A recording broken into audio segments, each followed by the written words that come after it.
The worst lyrics of all time. Introduction. Musicians train for many years to perfect their art, playing guitar in their bedrooms, piano in the dining room, or drums in the garage, then write beautiful melodies and quirky nuances for a lazy lyricist to come and trample all over with their inexplicable verses or illogical choruses.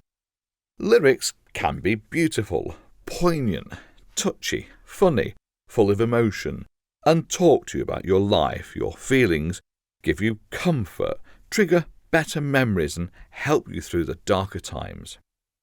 Sometimes, though, they can be downright awful, annoying, nonsensical, full of wild claims that can't be backed up with science, full of metaphors that are worse than a sock on a table, and these people get paid thousands, sometimes millions for their art. This book is a way to get even with those who have put little or no thought into providing us, the listener, with words so poor, ill thought out, full of awful rhymes, or so full of ridiculous claims, we cannot contain ourselves any longer. It's a bit like waiting for a bus that's late. You have a bit of a moan about it with those around you. Doesn't help or make the bus turn up any sooner, but you feel a bit better, and those around you get to nod, purse their lips, roll their eyes, and mutter their agreement. So, if you're like me, if you think some lyricists are just lazy or deliberately write tosh because it happens to fit the melody and get paid for it, then come and join me on a journey through popular music's more artless holes and passages so we can have a bloody good moan about it without really changing anything. The 1950s and 1960s.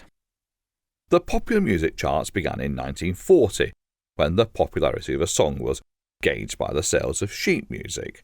We can all agree that there's plenty of sheet music around these days, but it all seems to get in the charts somehow. The music magazine Billboard had the idea of compiling a chart based on sales, which was then updated in 1952, when someone decided the best way to listen to music was to get someone else to play it and sing it and put it on a kind of plastic disc so you could listen to it wherever you liked instead of having the band come round and perform the song in your front room. Back then, it was called the Top 12. 12 songs compiled by ringing 20 record shops to find out what the best-selling songs that week were.